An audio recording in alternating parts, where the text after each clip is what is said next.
Adventist World Radio, the voice of hope. Radio feon'ny fanantenana na ny AWR.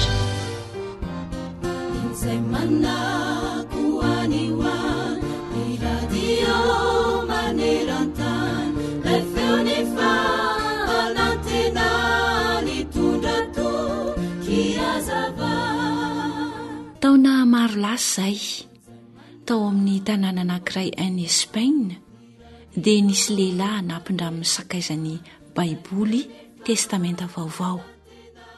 Rehefa namaky izany ity rahalehilahy ity dia nahagaga fa nitombo isan'andro ny fitiavany sy ny fakamamian'ilay testamenta vaovao. Noho ilay boky izay tsy maintsy averina amin'ny tompony sy noho izy tsy nahita hafa mba ho vidiana dia lasa izy nanao kopian'ny soratra masina. Tsy nijanona nanoratra izy isan'andro. Rehefa nahadika ny filazantsara ny Matio izy tamin'izay dia nisy mpiray tanàna taminy nilaza ho manana amin'ny baiboly manontolo. Dia hoy ilay mpiray tanàna taminy hoe tsy dia misy ilako ho boky io izy fa saika ho dorako mihitsy azy izany. Dia hoy rahalehilahy tamin'ilay mpiray tanàna taminy, miangavy anao re ahy, aoka mba ho vidiako ho baibolinao io na ohatrinona na ohatrinona. Efa hatramin'ny ela no naniriako hanana azy io. Inoko mihitsy fa Andriamanitra no nisakana anao tsy handoro ny baiboly sy naniraka anao hankaty amiko. Dia novidian'ilay lehilahy ilay baiboly ka nentiny niaraka taminy, tsy nisaraka taminy mihitsy na taiza toerana nalehany. Taty aoriana dia narary mafy ity rahalehilahy ity rehefa nahatratra ho 20 taona. Andro vitsivitsy talohany nahafatesany raha namangy azy ity mpivarotra baiboly mpitety vohatra atao hoe Gracia Lopez, ary nahareta amponina ny momba ity lehilahy ity dia tonga nitsidika azy tao an-trano. Indro tokoa rahalehilahy efa reraka dia reraka eo ambony farafara fandriny. Dia nosokafany Gracia ny baiboliny ary novakiana izay voasoratra ao amin'ny Salamy 7:20. Eny tokoa ho ilay lehilahy marary mafy. Jehovah tokoa ny mpiandry ahy, izy tokoa ny mampandry ahy amin'ny ahi-maitso sy mitondra ahy eo amoron'ny rano fialan-tsasatra. Mamelombelona ny fanahiko tokoa izy, ka na dia mandeha mamaky ny loha sahaliko ny fahafatesana aza ankehitriny dia tsy atahotra ny loza fa amiko izy satria efa namonjy ahy. Izany no olona mahatsiaro ny amaminy soratra masina. Ary ianao koa ve mba afaka iray feo amin'ity lehilahy ity sy ny mpanao salamo manao hoe endreny amaminy teninao raha andramako, mihoatra noho ny tantely ato ambavako aza. Salamo 7:10, 7:7. Miteny ny baiboly hanisan'andro mofonaina rasoao ampofazamalaina fartomotrany andro izany.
Teni mitu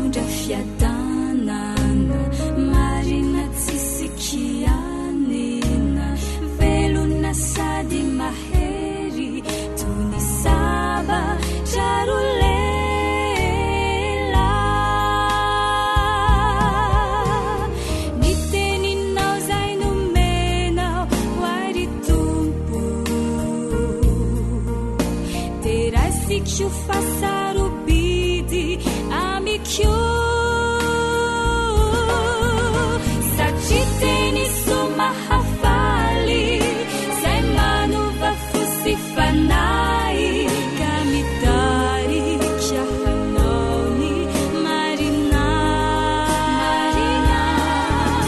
koraisy tio ampifalina ianarako ampitsikina fafia nandamandrakiza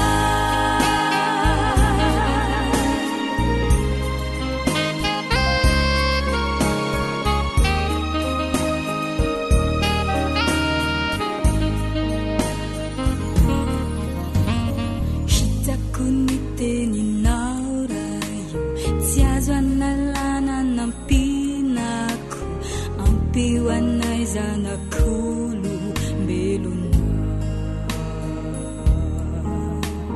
teny natahotorinako maneraniza tontolo izao manome fanantenana azo anto ka maharitra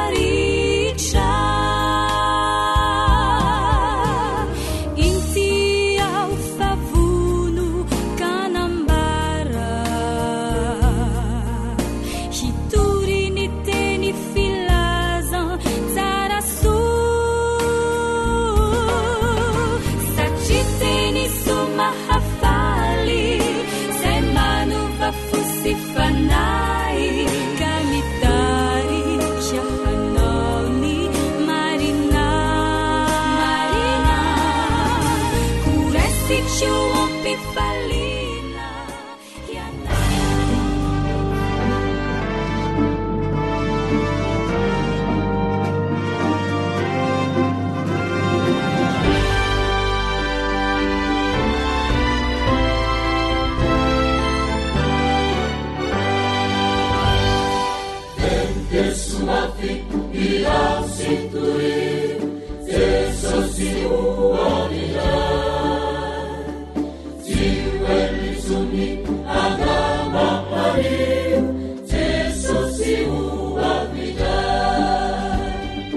alasaro ny faminanin'ny baiboly alasaro ny faminanin'ny baiboly fianarana mitohitoy ireo faminaniana apokaliptika ao amin'ny baiboly no man'ny radio adventista iraisam-pirenena na ny feon'ny fanantenana ho anao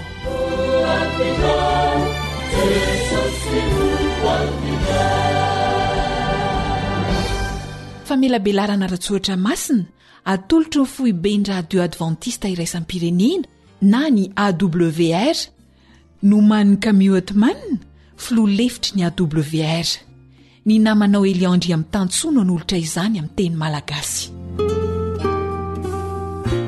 sabata ny jiosy ny sabata marina ve zany manana zoanova izay efa napetrakaandriamanitra ao anatin'ny didiny ve ny fahefan'olombelona nitandrina ny sabata ve Jesosy ary ireo mpianany ireo apôstôly zany nitandrina ny sabata ve tao aorian'ny ekaran'i Jesosy tany an-danitra androinina marina ny andro ny tombo voalaza ao amin'ny apokalipsia fantaniana napetraky ny olona marobe ireo ary tsy maintsy homena valiny avy ao amin'ny tenin'Andriamanitra manasanao ary anaraka izao famelabelarana izao fa hahazo valiny mazava ianao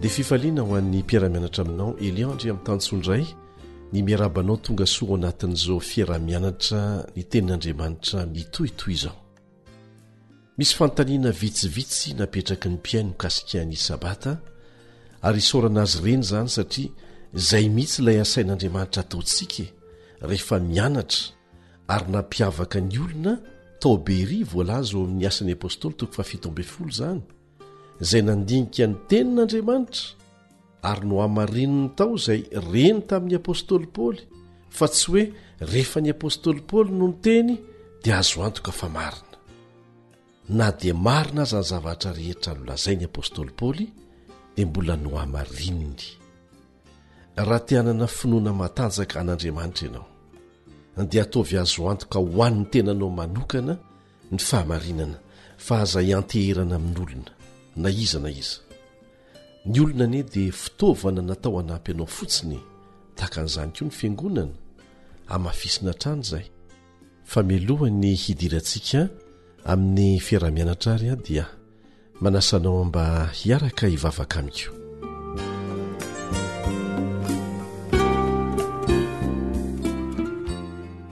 Rainay izay ny an-danitro, misaotra noho izao tombontsoa omenao anay izao, ahafahanay miara-mianatra mandalina ny teninao, ahitanay ny tsy ambaratelo ny tena fahamarinana mivantana avy aminao.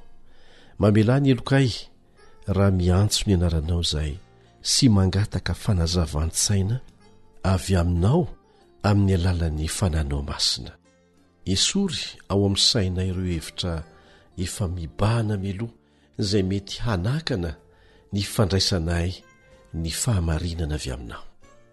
Omeo fo madio tahaka ny zaza izahay, mba hahamora ny fampitanao afatra aminay, afatra izay azonay antoka, fa hitondra soa anay, tsy ho amin'izao fiainan'izao ihany, fa hipaka makany amin'ny fiainana mandrakizay mihitsy, araka ny fampanantenana azo antoka efa nataonao. Amin'ny anaran'i Jesosy. Amen.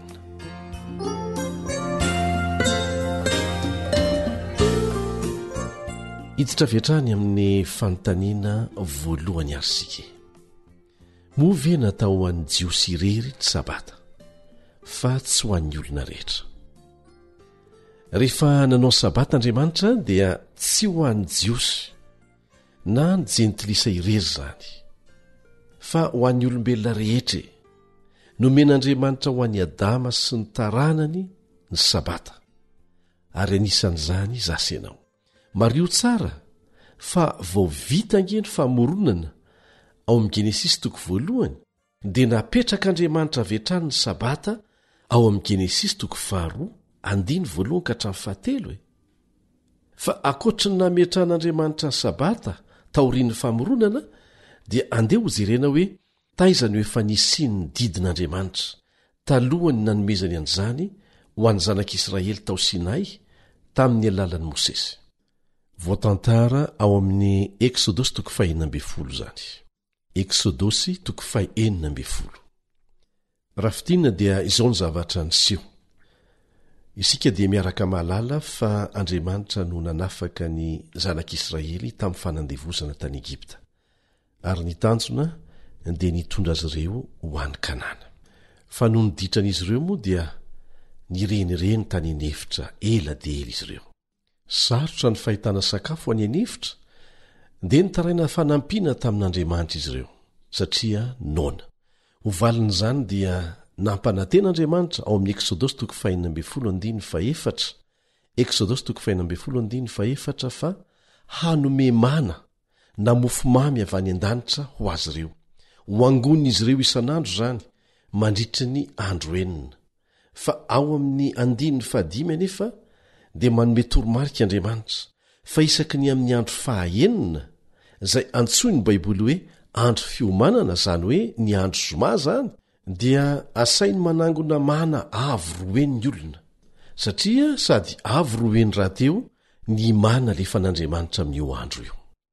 Ny 15 sy ny 19 amin'ny Eksodosy 1:4, Eksodosy 1:4 sy ny 19 dia nampioman'Andriamanitra fa tsy hisy many ny an-tsaha amin'ny andro 7 dia ny sabata izany, satria voalaza mazava eo amin'ny 17 fa nitandrina ny andro masina izy ireo, nitsahatra tamin'ny asan-drehetra, nitsahatra tamin'ny andro sabata. Zany dia maneho mazava amintsika fa ny olon'Andriamanitra dia nahafantatra ny fitandremana ny sabata talohany nanomezana ny didy folo teo tendrombohitra Sinay, izay hitantsika ao amin'ny Eksodosy 20. Hitantsika amin'izany fa fampatsiarovana no antony nanoratan'Andriamanitra izany tamin'ny vato, fa tsy tamin'ny fasika na tamin'ny taratasy, tsy natao ambava fotsiny, ary natao aharitra mandrakizay ny dikan'izany. Ary ireo didy folo rioriry ihany no nisoratan'Andriamanitra mivantana tamin'ny tanany mihitsy. mba azonao an-tsaina ve tompoko izany matahoran'andriamanitra ka ome voninahitra izy amin'ny alalan'ny fankatoavana ny didiny. Asa raha voamarika ao, inona no teny voalohany amin'io didy faefatra io zay voalaza amin'ny Eksodosy 20:5. Mahatsiarova ny andro sabata namasina azy. Inona ilay teny voalohany? Mahatsiarova. Mario tsara fa io ihany no didy zay manomboka amin'ny teny hoe mahatsiarova, satria fantatr'Andriamanitra ane fa ho adin'ny olona izany.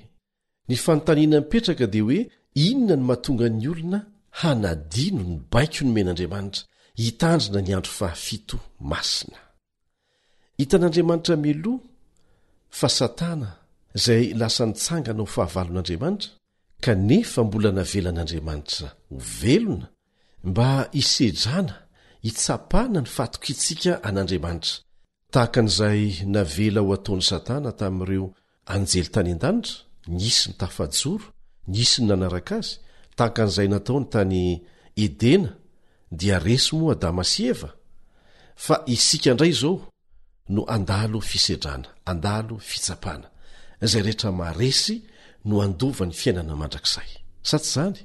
Navelan'Andriamanitra ho velona koa Satana aloha mba ahitantsika fa marina ny didim-pitsaran'Andriamanitra izay ho atao amin'ny Satana amin'ny farany, mba tsy ilazana fa mpanao didy jadona fotsiny Andriamanitra. Amin'izao fotoana izao aza efa avelanao safidy malalaka isika, efa mahita ny adalan'ny Satana, mbola betsaka ihany ny manaraka azy. Maika moa fa tsy naseho tahaka an'izany fa tena ratsy izy. Ka Satana zany dia tsy maintsy hanakorotana ny fomba andraisan'ny olona ny didy araka ny anarantsika azy tany aloha. Dia nataon'Andriamanitra ny isorohana an'izany mialoha dia hoy izy hoe mahatsiarova. Napetrany ho didy mihitsy zany ary averina indray fa nataon'Andriamanitra ho an'ny olombelona rehetra izany. Mbola tsy teo akory Abrahama izay razamben'ny Jiosy dia fa napetrak'Andriamanitra ny sabata, ka tsy natao an'ny Jiosy rery zany ny sabata fa an'i Jehova io ary nataony ho antsika rehetra. Ny fanontaniana faharoa dia ity: moa ve nanova ny didy folo ny nahatongavan'i Jesosy voalohany tetỳ an-tany izay mitaky ny fitandremana ny sabata? Indray nandeha rehefa nampangaina Jesosy fa tsy nitandrina ny didin'Andriamanitra dia nazavainy ao amin'ny Lioka 5:17, Lioka 5:17 fa ho moramora kokoa ny ahafoanany lanitra sy ny tany noho ny ahafoanany ny tendrin-tsoratra iray monja aza amin'ny lalàna. Zany hoe tsy azo atao mihitsy zany, izay ny tiany Jesosy lazainy. Ary mahatonga Jesosy maty misolo antsika noho ny nandika antsika ny lalàna, dia satria tsy azo ovaina le lalàna fa raha azo novaina ny lalàna dia izay ny fomba tsotra indrindra namonjena antsika. Saingy ny lalàn'Andriamanitra dia tsy azo ovaina, ary satria fahafatesana ny tambiny ota dia Jesosy no nanaiky ho faty teo amin'ny toerana tokony hahafatesantsika, ahafahantsika manana fotoana hibebahana hiverenana amin'Andriamanitra raha manaiky an'ilay famonjena nomena antsika. Ka mazava tsara ny teny Jesosy tsy azo foanana io lalàna io izy na tendrin-tsoratra iray aza. Iray ihany moa ny didin'Andriamanitra sy ny lalàny. Hoy Jesosy eo amin'ny Matio 5:17 anampy izay voalaza ao amin'ny Lioka 5:1 teo. Matio 5:17 aza ataonareo fa tonga aho handrava ny lalàna na ny mpaminany, tsy tonga aho handrava fa hanatanteraka. Averina indray mandeha, aza ataonareo fa tonga aho handrava ny lalàna na ny mpaminany, tsy tonga aho handrava fa hanatanteraka. Zany hoe hanaja ny lalàna ary ampiseho amintsika ny fomba hanajana ny lalàna, satria nodisoin'ireo mpitondra fivavahana tamin'izany ene ny fomba hanajana ny lalàn'Andriamanitra dia tonga Jesosy hampiseho amintsika ny fomba hanajanan'izany fa tsy ny anafoana azy akory. Ny Romanina 13:10, Romanina 13:10 dia miresaka ny amin'ireo didy voatanisa ao amin'ny testamenta vaovao ary mamintina azy ireo amin'ny hoe ny fitiavana no fanatanterahana ny lalàna. Ny hevitra izany dia izao ampitiavana no tian'Andriamanitra hitandremantsika ny lalàna fa tsy antery. Halan'Andriamanitra ny fanompoana azy antery. Ary izay fomba nanehoan'i Jesosy azy izay natonga ny fariseo gaga hoe fangataka izao ny fombetandremana ny lalàna. Fa tsy midika velively izany hoe nanafoana ny antsipiriany ao anatin'ny lalàna izy. Inoko fa mazava izay. Ny fanontaniana fahatelo izay be mpametraka koa dia ny hoe nitandrina ny sabata ve Jesosy sy ny apôstôly. Nitandrina ny sabata ve Jesosy sy ny apôstôly. Ny testamenta vaovao dia milaza mazava tsara ny amin'ny andro izay nitandreman'i Jesosy sy ny apôstôly Paoly ary ny apôstôly hafa rehetra ary notandremany ho masina izany isan-kerinandro. Afaka manamarina an'izany ve ny tenin'Andriamanitra. Ny an' Jesosy aloha ny jerentsika voalohany ao amin'ny Lioka 4:1-5. Jesosy nolazainy eto tonga tao Nazareta izay nahabe azy izy ary araka ny fanaony dia niditra tao amin'ny sinagoga tamin'ny andro sabata izy ka nitsangana hamaky teny. Araka ny fanaony nitandrina ny sabata ho masina Jesosy ary lazainy eto fa fanaony izany fa tsy hoe tonga tao izy mba nitsidika ny tanàna dia niditra tao am-piangonana fa efa fanaony mihitsy ny mitandrina ny sabata. Ary raha vakitsika ny boky ny asan'ny apôstôly dia nanaraka tsara izay nataon'i Jesosy koa ny mpianany. Fa ho jerentsika manokana ny an'ny apôstôly Paoly ao amin'ny asan'ny apôstôly 7:12. Asan'ny apôstôly 7:12 dia mario tsara fa taoriana ny tsanganan' Jesosy tamin'ny maty sy ny akarany tany an-danitra no ahitantsika ny Paoly eto. Inona ny zavatra nataony sy fanaony koa rehefa sabata. Zao ny vakitsika. Asan'ny apôstôly 7:12. Ary Paoly dia niditra tao araka ny fanaony ary sabata 3 no niadiny hevitra avy amin'ny soratra masina tamin'ny olona tao. Efa fanaony Paoly koa izany ny mitandrina ny sabata. Mifanakalo hevitra mikasika ny soratra masina amin'izany andro sabata izany. Dia izao ny vakitsika koa fanampon'izay ao amin'ny asan'ny apôstôly 7:12. Asan'ny apôstôly 7:12.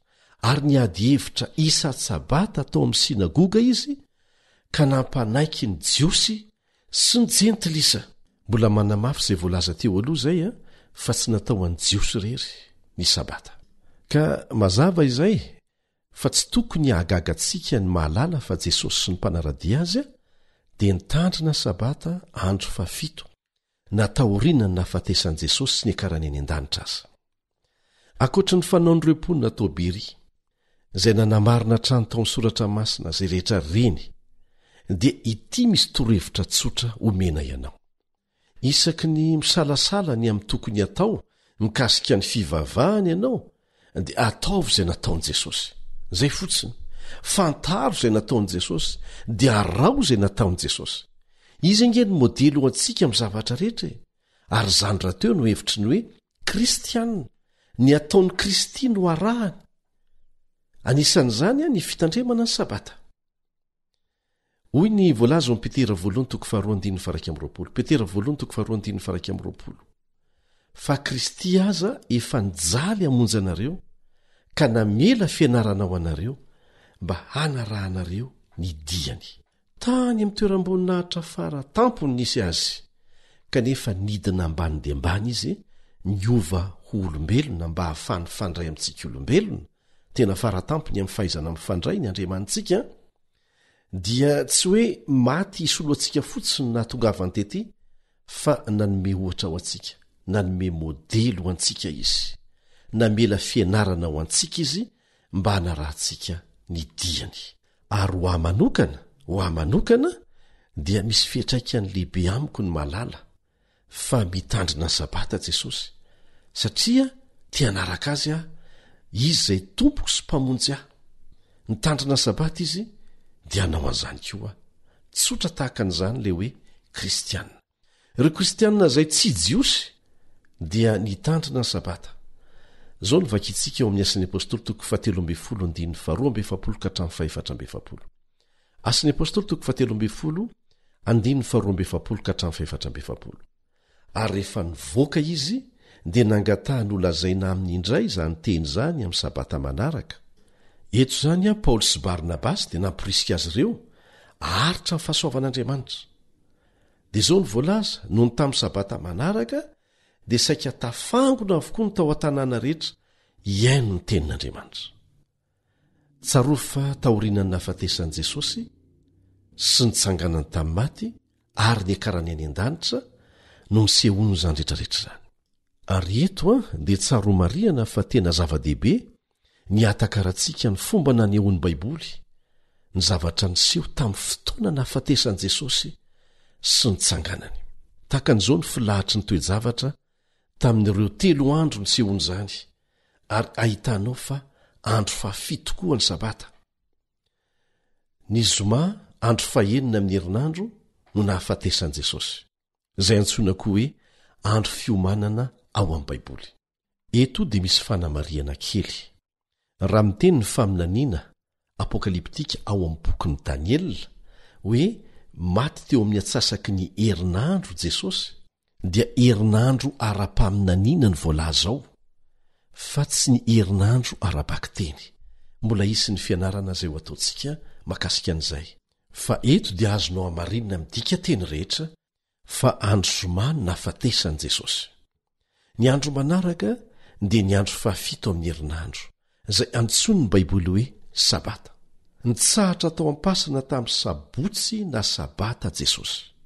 Ary tamin'ny andro manaraka, izany hoe andro voalohany amin'ny herinandro, dia nitsangana tamin'ny maty izy. Zao ny vakitsika ao amin'ny Matteo 5:7. Ny dikateny iombonana nandikanan'ny Baiboly eto Madagasikara no hamakitsika azy. Matteo 5:7. Rehefa nitsangana velona Jesosy ny alahady voamaraina be, dia tamin'ny Maria avy any Magdala, lay nandroahany demony 7 no nisehony voalohany. Andro inona hoe no nitsanganan Jesosy? Lay lazaina hoe andro voalohany, andro alahady ny voalaza eto. Dia azonao vakiana koa izay voalaza ao Matteo 7:20 Matteo 7:20 sy ny Luka 4:20. Luka 4:20. Mazava tsara fa andro voalohany zany no ilazan'ny Baiboly ny alahady. Ny sabata no andro fahafito, izay miverimberina isan-kerinandro, izay fantatra ny rehetra aminy hoe asabotsy. Inoko fa mazava ny amin'izay.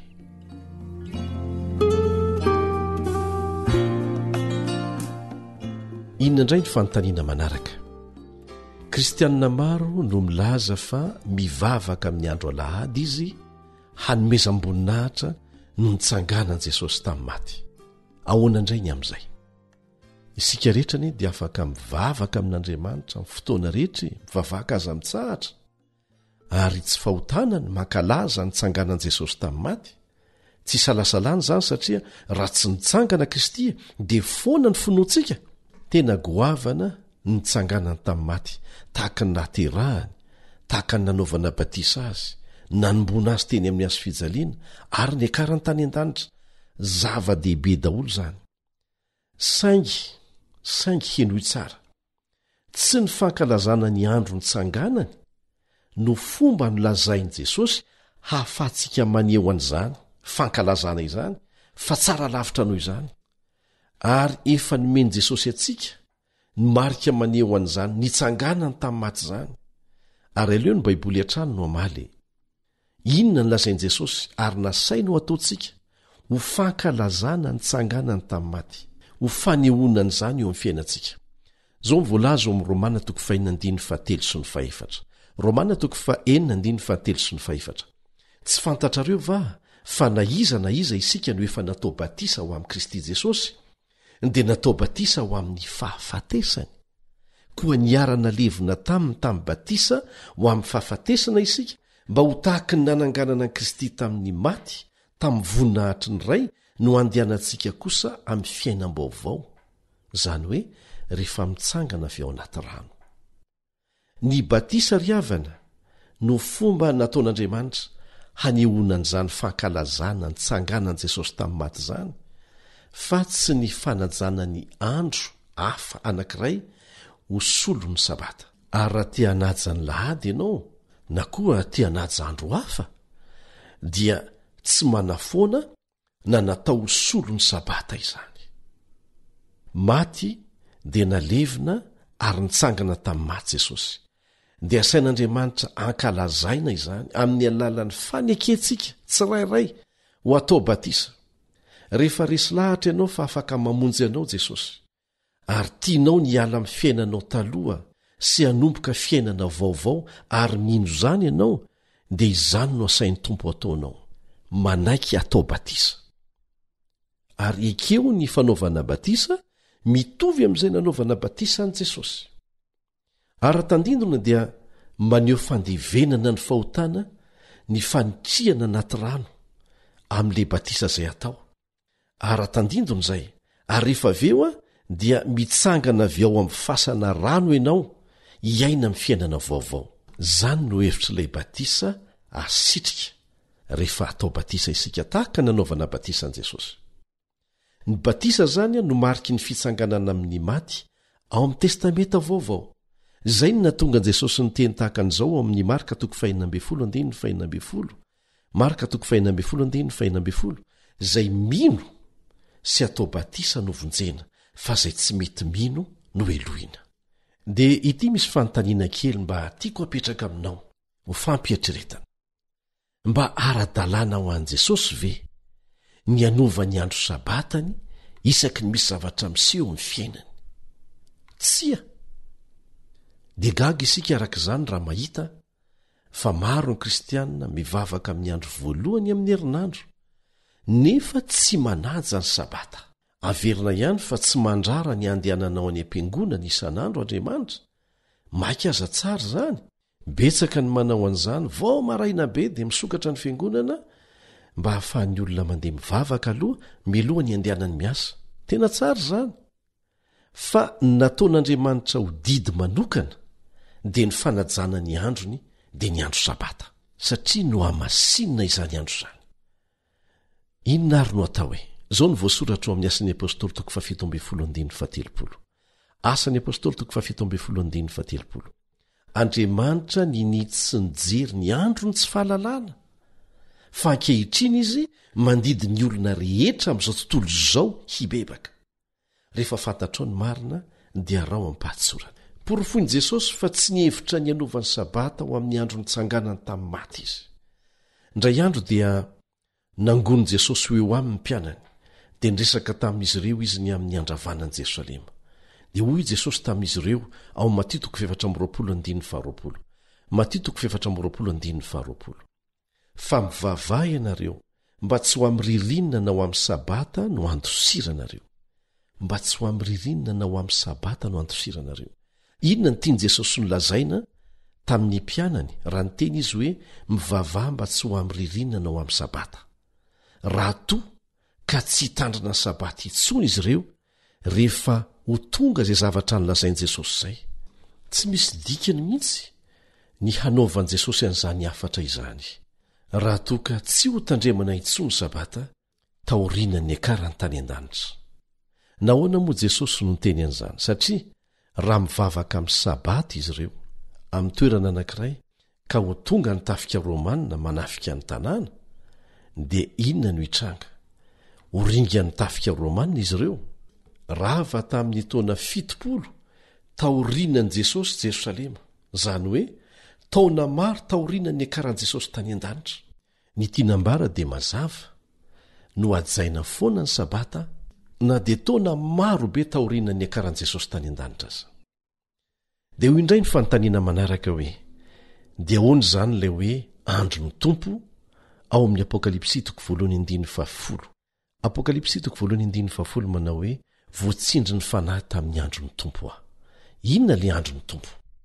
Betsaka tokoa ny olona nampifamatotra fotsiny io andro tamin'ny andro voalohany amin'ny herinandro. Tsy misy filazana mihitsy anefa eo hoe ny andro voalohany amin'ny herinandro no andro ny Tompo. na ijery dika tenin'ny baiboly aizy tsika na ijereza dia tsy misy an'izany. Miezaka mamaritra ny andro ny tompo ny olombelona fa Jesosy ilay tompo no mahalala an'izany tsara hoe inona ilay andro, aleo izy ihany no hamaritra ny androny. Zao no vakitsika ao Matteo 12:15 fa tompo ny sabata ny zanak'olona. Dia mbola toizantsika indray ao Marka 2:17 Marka 2:17 ka dia tompo ny sabata aza ny zanak'olona. Dia toizantsika ihany amin'ny Luka 5:15 tompo ny sabata ny zanak'olona. Ny zanak'olona resahany Jesosy eto dia izy tenany mihitsy. Dia mbola afaka manampy an'izay izay voalaza ao Isaia 7:17 Isaia 7:17 raha miaro ny tongotra ao amin'ny sabata ianao ka tsy manao izay tianao amin'ny andro komasina dia iravoravo amin'i Jehovah ianao. Mazava izany fa ny andro ny tompo voalaza ao amin'ny tenin'Andriamanitra dia ny sabata, sabotsy, andro fafito. Ankoatran'izany dia mety halinanao ny mahafantatra fa maherin'ny zato ireo fiteny taloha sy ankehitriny izay milaza ny andro fafito amin'ny herinandro hoe sabata amin'ny dika teny samihafa. Aka ohatra isika amin'ny fiteny arabo ny hoe sabata dia sabet, izay no ilazany azy. Amin'ny teny espaniola sabado, amin'ny teny ukrainiana subota, fa ny heviny dia sabata avokoa. Na aiza lehanao eto tany dia sabata avokoa ny asabotsy, andro fafito amin'ny herinandro. Dia misy koa ny fanontaniana manao hoe mety efa nisy fiovany ve ny fiverimberenan'ny herinandro? Araka ny loharanom-baovao azo antoka avy amin'ny Royal Greenwich Observatory any Angleterre sy ny United States Naval Observatory, ireo dia samy ahitana ireo manam-pahaizana manokana izay manara-maso akaiky ny fiovan'ny andro, ny volana, ny taona. Izy ireo dia nilaza mazava fa tsy niova velively ny fiverenan'ny herinandro hatramin'izao. Tsy niova mihitsy. Dinio anie ny firafitry ny masoandro hoe isika dia mandrefy ny tsingerin-taona amin'ny fihodinan'ny tany amin'ny masoandro. Ny volana anankiray dia avy amin'ny fihodinan'ny volana amin'ny tany, ary ny andro anankiray dia ny fihodinan'ny tany amin'ny tenany isaky ny 420 ora. Fa avitaiza moa ty herinandro ty e? Avitaiza. Ny fahamoronana nataon'Andriamanitra nandritra ny herinandro voatantara ao amin'ny Baiboly no ahitantsika ny herinandro voalohany. Namorona ny hariva sy maraina ho an'ny andro tsirairay Andriamanitra, ary hitany fa tsara izany hoy ny voalaza ao amin'ny Genesis 1. Ny andro anankiray misy 420 ora ara-Baiboly dia manomboka ny hariva hatramin'ny ampitsoriva, izany hoe maty masoandro hatramin'ny maty masoandro. Ao amin'ny Marka 1:12 Marka 1:12 no ahitantsika famaritana ny teny hoe hariva. Ary no ny hariva ny andro ka niletika ny masoandro dia nentina tany aminy ireo marary. Izany hoe ny fileten'ny masoandro no manamarika an'izay andro hariva izay. Ao amin'ny Levitikosy 17:12 dia misy famaritana mazava kokoa. Levitikosy 17:12 hatramin'ny hariva ka hatramin'ny ampitsoriva no hitandremanareo ny andro fitsaranareo. 420 ora izany. Hitantsika fa manomboka amin'ny fileten'ny masoandro ny sabata, izany hoe ny zoma maty masoandro, dia mifarana ny sabata maty masoandro. Izao ny voalaza ao amin'ny Genesis 1:1-5. Genesis 1:1-5.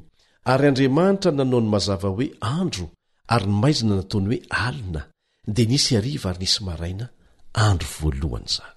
Ny andro anankiray ara-baky teny izany dia misy hariva, misy maraina, misy alina sy andro.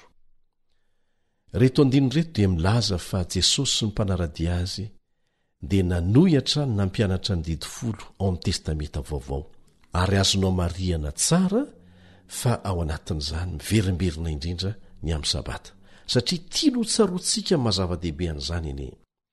Ny didy voalohany izay manamafy fa Andriamanitra irery no natao iankofantsika dia naveriny Jesosy tamin'ny Satana rehefa nakafanahy azy izy. Hitanao mazava izany ao Matteo 4:10, Matteo 4:10, ahoana ny volaza ao zao nolazain' jesosy tamin'ny satana mandehany ianao satana fa voasoratra hoe jehovah andriamanitra ao ny ankofanao ary izy rery ihany no tompoinao.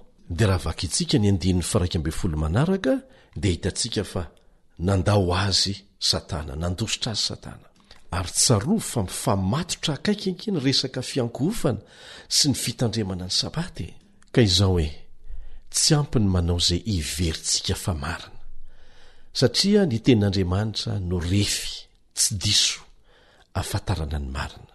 Tsy afaka mamaritra n'izany ny hevitra mahaolona fotsiny izay mety holazain'ny olombelona takantsika na mpitondra fivavahana izy na iza na iza. Zava-dehibe iankina ny famonjenanao zany ka azankinina amin'ny olombelona takanao izay mbola tsaraina ohatranao koa. Natao hifanampy fotsiny ihany sika fa tsy afaka hiantoka ny famonjenanao na iza na iza na iza na atokom-ponoana iza na atokom-pivavahana iza.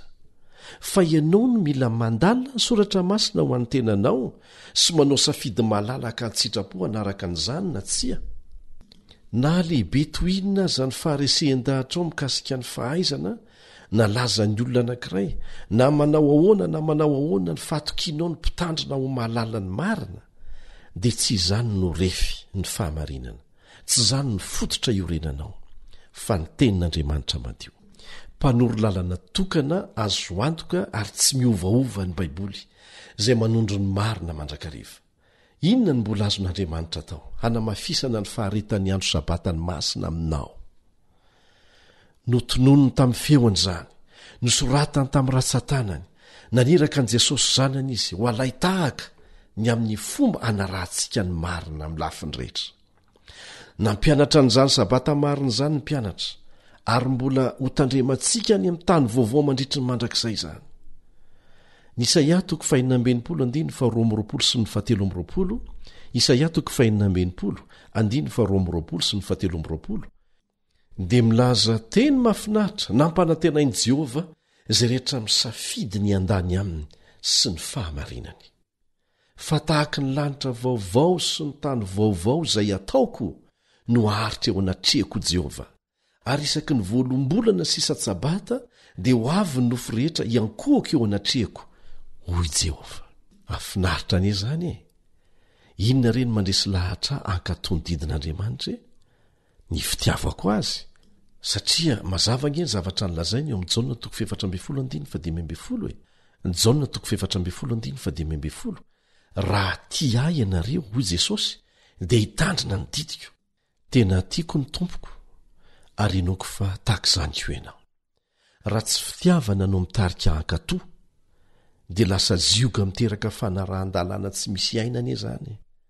Hoy ny apôstôly Paoly indray nandeha ao amin'ny Korinthiana 4:10. Ny fitiavan'i Kristy no manery anay dia asaina isika hitandrina ny mpitiavana ireo fitsipika nomen'Andriamanitra. Anisan'izany ny sabata.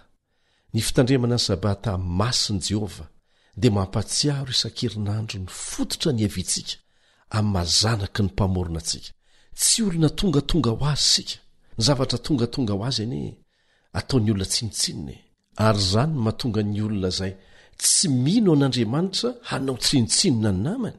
Ka aoko tsaroantsika zany fa mankalaza ny fitsingerena ny fotoana namoronana antsika isan-kerinandro anie isika. Mazava ny afatry ny anjely telo amin'ny Apokalipsy 7:10 ka ny 12. Fa hampiavaka ny zanak'Andriamanitra marina hatramin'ny farany reto zavatra roa manaraka ireto, dia ny fitandremana ny didiny sy ny finoana ny famonjenana toyny. Tsy misaraka ireo. Mandefa fampitandremana farany izy mba ahavonina izay rehetra mankatoa azy rehefa miverina indray izy. Ireo vahoaka ireo no hanana ny famantarana na ny tombo-kaseny dia ny sabatany izay ahafantaran'Andriamanitra fa azy izy nandray ny fanapahan-keviny izy ireo ary ny fidy an'i Jesosy ninonina vokany.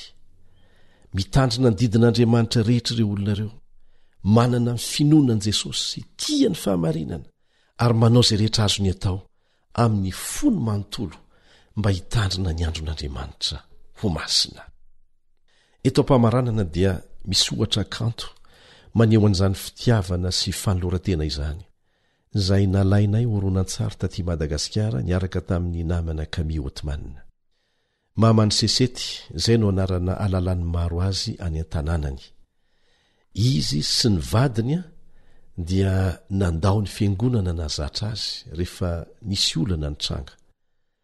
Indray andro dia niain'ny fandaran'ny radio adventista maneran-tany tao an-trano ny vadiny. Ary tamin'izany nandrenesan'ny fandarana ny resaka ny amin'ny sabata ny andro 7. Nagaga sy nanaitra an zareo zany satria mbola tsy fandreny mihitsy. Reny tao amin'ny radio ihany anefa fa io fandarana io dia mbola hiverina amin'ny arivan'io ihany. Avy hatrany dia nitadiny vadiny rahalehilahy ary nitantara tamin'izay zavatra reny. Dia niara-niaino ny famerenana ny fandarana izy mivady sady nandray atsoratra tsara. Dia no amarininy tao amin'ny baiboly izay zavatra reny satria toa tsy nampino azy. Dia resy lahatra tamin'izay nivakina izy ireo. Ary nanomboka nandeha nitety tanàna nitady fiangonana mitandrina ny sabata voalazany baiboly. Tamin'ny farany dia nisy nanoro azy mivady andeha any amin'ny tanàn-dehibe izany hoe any amin'ny 270 kilometatra mialo eo amin'ny tanànan'izy ireo. Any anaty alabe le tanàna satria nandeha tany mihitsy zahay. Nandeha tongotra izy ireo nitady an'izany ary afaka andro maromaro dia nahita fiangonana adventista ny andro 7. Tena faly tokoa izy mivady niaraka ny vavaka voalohany tamin'ireo olona nitandrina sabata. Lavitra dia lavitra nefa nilanilany tanàna misy andro zareo sy ty fiangonana hitany ity 270 kilometatra be zao dia nilaza tamin'izy ireo pastera fa misy fiangonana akaiky kokoa ny tanànan'izy ireo izay azon'izy ireo ale any ambadiky ny tendrombohitra any. Lalana tongotra adiny 2 mialo eo amin'ny tanàna indray anefa no misy an'io fiangonana natorin'ny pastera azy ireo io. Dia imbetsaka izy ireo nanao zany dia lavitra zany isan-tsabata. Fa tateoriana dia tapa-kevitra anao fiangonana tao an-trano izy mivady. Dia nataony zareo zany na dia niomezan'ny olona aza, niomezan'ny mpiaramonina taminy aza. Na lalany marina izy dia tsy nampaninina azy zany.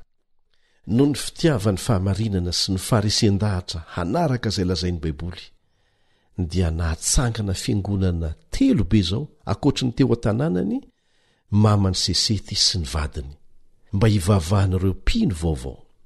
Mivonahitra ho an'ilay nahatonga n'izany rehetra zany ho zava-misy. Ry namako, tena lehibe io didy io ka tsy azo atao ambany zavatra. Raha nitandrina ny didy folo ny olona nandritry ny taonjato maro dia tsy ho nisy an'ireo olona nino ny fampianarana tsy misy fototra hijoroany toy ny fivoarana miandalana na ny volisionista. Dia takan'izany koa ny mpanompo sampy. Mivelona ny vanim-potoana manoka ny tantarany tany isika ry havana. Ho tapahana tsy ho ela no avy mandrakizay ny vahoaka tsirairay eto tany. Satria mandeha tsirairay izany. Ka tianao ve ny ahazo ny tombo-kasen'Andriamanitra velona. Ny famonjena antsika dia miankina amin'ny lalana fiditsika anio. Fidio anio izay ho topoinao. Satria samy maniry ny fiankofanao aminy na Andriamanitra na Satana. Dia fidio. Tsarova fa tia hamotika anao Satana fa Jesosy kosa tia hamonjy anao. Indray nandeha dia nisy tovolahy kely anankiray izay tany Floride any Etazonia niazakazaka ilomano tamina lakan-drano tao ambadiky ny tranony. Tazany teo ambaravaran-keliny lakoziny reniny mitsika aminy. Tampoka teo anefa dia niova ho feno tahotra ny endriky ny reniny. Fa nisy inona ho ianao? Nisy voay lehibe nitsofoka teo amin'ilay lakan-drano lomanosan'ilay tovolahy kely. Izany hoe nidina tao anaty rano zany ilay voay dia nanatona n'ilay zazalahy. Nivoaka ny trano ilay reniny dia nikikika hoe voay fa mivereny ianao. Niodina ny verinaingana ilay zazalahy kanefa rehefa nanakaiky ny morona izy dia tratra n'ilay voay be ary noketohiny tamin'ny valan'ny ranony ny ranjon'ilay zazalahy kely dia nitariny everina ny anaty rano iray. Ny voay raha vao mahakaikitra tsara dia maty tsy tradrano ny azany. No samboriny reny ny tanan'ilay zanany efa ilentika iny dia nanomboka ny fifampisontonana tamin'ilay voay be.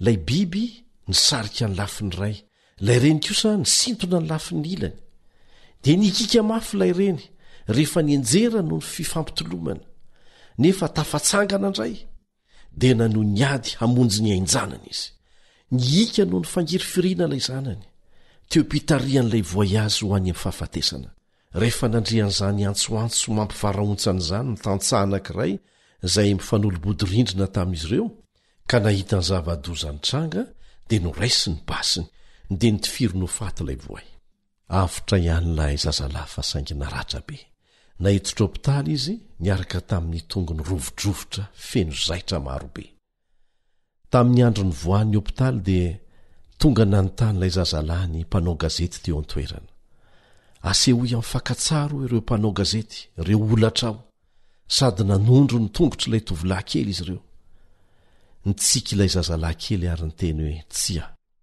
nijereo ny sandriko ny tanako misy olatra nirere tamin'ireo olatra teo amin'ny sandriny izay naratra ka nanolatra raha zazalahy eo ireo olatra ireo izy satria tsy namela ho lasany voay ny reniko ry mpiara-mianatra amiko tia napotika anao ny voay tia metraka ny fahamantarany eo aminao ny devoly fa Jesosy kosa te hiazona anao amin'ny sandriny mahery aza votsitra izy satria tsy hamotsitra anao koa izy tia ny asiana tombo-kase ho azy mandrakizay ianao Jesosy no mpamonjyntsika azo antoka ary faly indrindra izy mitahiry ny olatra eny aminy no ny ady nataony ho anao no ny famonjena nataony ho antsika izy amintsika ireny maniry handray ny marik'Andriamanitra dia ny tombo-kaseny sabatany hamonjena anao hoe tapa-kevitra venao hatsiaro ny andro sabata sy hanamasina an'izany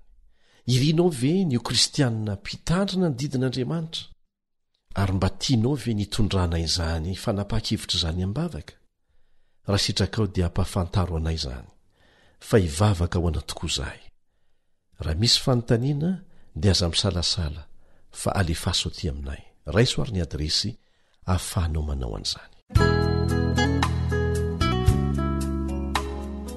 raha misy fanontaniana tonga ho an-tsainao na misy antombavaka angatahanao amin'ny fotoana rehetra na koa misy fijoroana ho vavolombelona azonao zaraina dia manorata amin'reto adresy manaraka reto: email awr feo fanantenana @gmail.com, page Facebook awr feon'ny fanantenana, na ny laharany finday 034 06 797 62 033 07 170 70.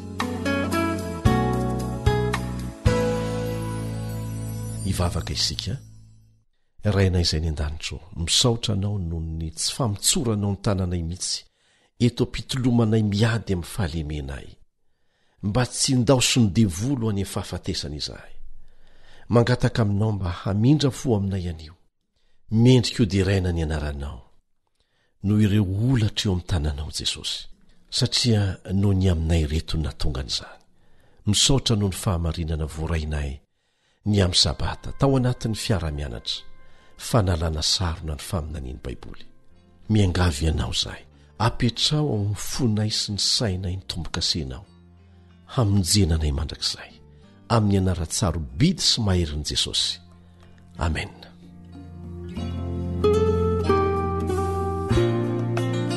Efa hitantsika teto fa ny sabata no tombo-kase marin'Andriamanitra dia hoy angamby ianao hoe nahoana ny be diaibe no mivavaka amin'ny andro hafa na manolo mihitsy ny sabata amin'ny andro hafa. Inoko fa ilainao ny andreny valin'izany amin'ny fiarahantsika mianatra manaraka. Misaotra noho ny nanarahanao ny fandarana hitahanao Andriamanitra. Manasanao mbola hiaraka aminay hanaraka ilay loha hevitra hoe ny fisandohana satria izay indray no loha hevitra ho velabelarina eto amin'ny manaraka. Dia manasanao izay mba hifidy hatrany ny lalan'Andriamanitra. Mandra-peona vetivety indray ary.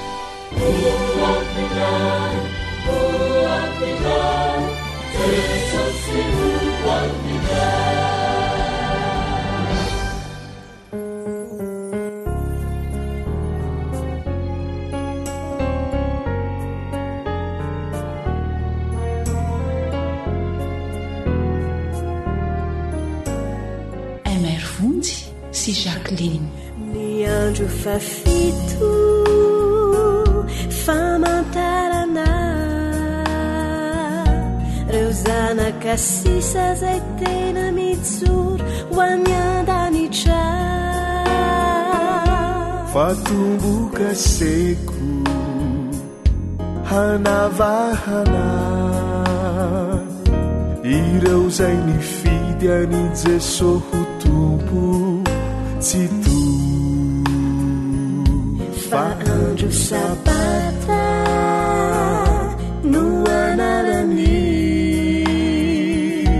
lay andro no tendreny Jehovah fitsaharana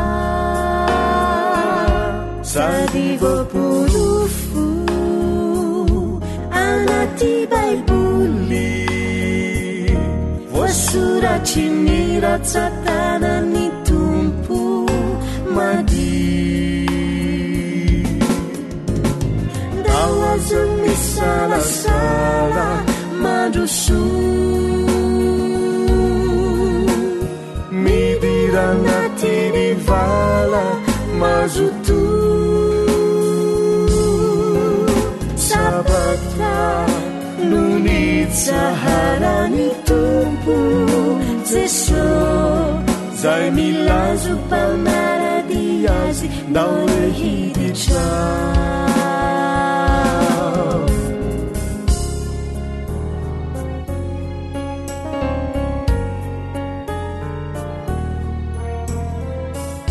AWR zay lay onjany fanantenana fa andro sabata no anarany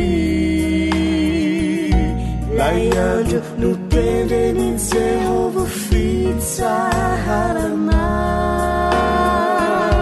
sady voapolofo anaty baiboly voasoratry ny ratsatanany tompo madi ndao azo misalasala mandroso midira anaty ny vala mazoto sabata no nitsaharany tompo Jesosy zay milazo palmarady azy ndao rehiditra ndao azo misalasala mandroso midira anaty ny vala mazoto sabata no nitsaharany tompo Jesosy zay milazo palmarady azy ndao rehiditra zay milazo palmarady azy ndao rehiditra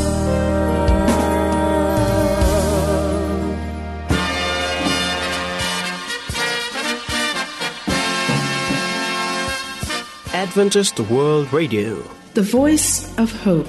Radio Femon'ny Fanantenana. Ny farana treto ny fanarahanao ny fandaharan'ny radio Feo Fanantenana na ny AWR amin'ny teny malagasy. Azonao ataony mamerina miaino sy maka mahimaimpona ny fandaharana vokarinay amin'ny teny pirenena mihoatriny 100 amin'ny fotoana rehetra. Raisoaryn'ny adresy ahafahanao manao izany. awr.org na feofanantenana.org.